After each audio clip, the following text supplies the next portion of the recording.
Things calmed down a little bit, and that's me really started putting on like the reality cap here that you're drafting an NHL team. Now it's really time to put the work in. So it's fun now. I'm here and skating with all the prospects and the guys that played. So it's really nice being here. Good competition. We've looked at what's our goal of the camp, and I think everybody across the league does it a little bit different. For us, I know one is obviously education, and I know that word's been used a lot, but I think it's important for the young guys to come in and get comfortable, be around the Red Wings, be around Ken Holland, be around the coaching staffs, so that when they come to main camp, it's not as awing. They can be a little more comfortable, and I think when people are comfortable, they usually get their best, and so I think that's a big factor in it. If they can take home a little bit of hard you have to train, of how much attention to detail you have to pay, I think it's a benefit to us and to them.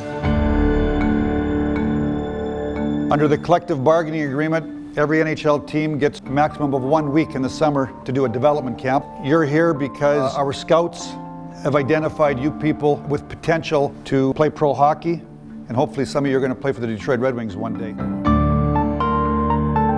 Lots has changed, but one thing never changed. It's about compete. Pro sports is a competition. It's a competition every day. It's a competition on 50-50 pucks. It's a competition in the gym. It's a competition for ice time. It's a competition. And if you're not competitive enough, you're going to lose out. I think competing is a skill. I think some people have got the skill that they got good hands. Some people have got the scoring touch. Some people can skate fast. We've all got skills. Some people compete harder than other people.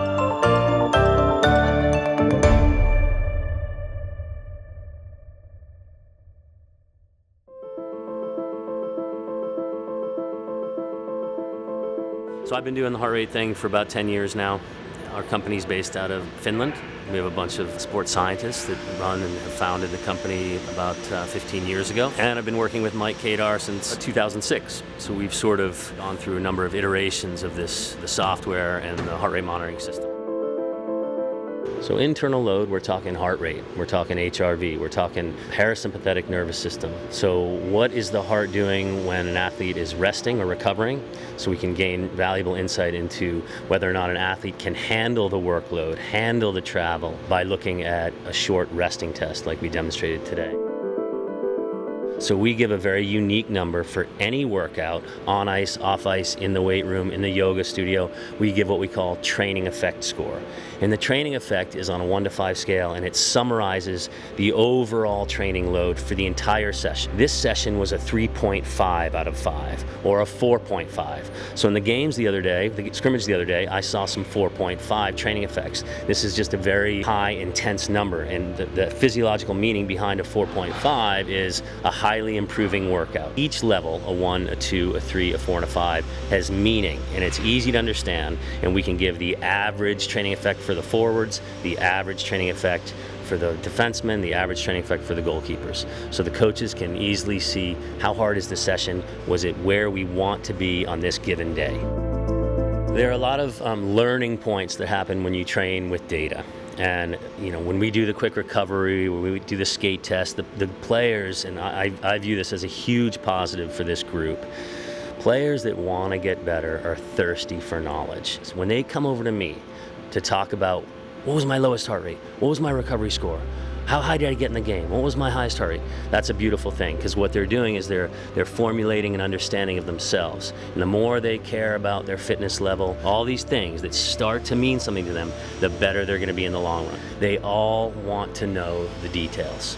So when they crowd around and they're asking for information, I'm there. It's like, great, let's teach, let's get better, let's get stronger. What do you do on the ice? Same thing, you're talking. So in order to figure things out when they become complicated, you figure it out through communication and looking directly in the other person's eye. Take it wide. This guy, support, drive, you're pulling up. This guy's delayed, you're hitting that late guy shot. It's nice seeing, the familiarity, the coaches, training staff, and as well as all the players around here. It's been a lot of fun first couple of days here, and look forward to the rest of the week. Traverse City is nice.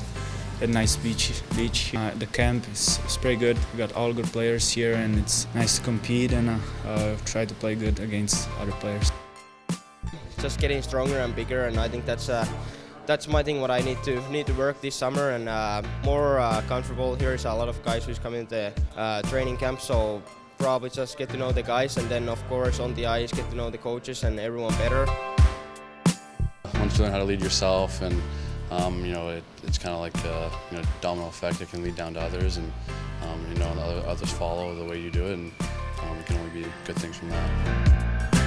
From teaching skill to the messaging, how to behave off the ice, in social media, life skills through the culinary tournament that we had and on. We really try to get across that everything is a competition and that there's always only one winner. We really try to dial in on smaller groups, and in the scrimmages we really wanted to see lots of speed, so we changed to the concept of 4-on-4 and 3-on-3s.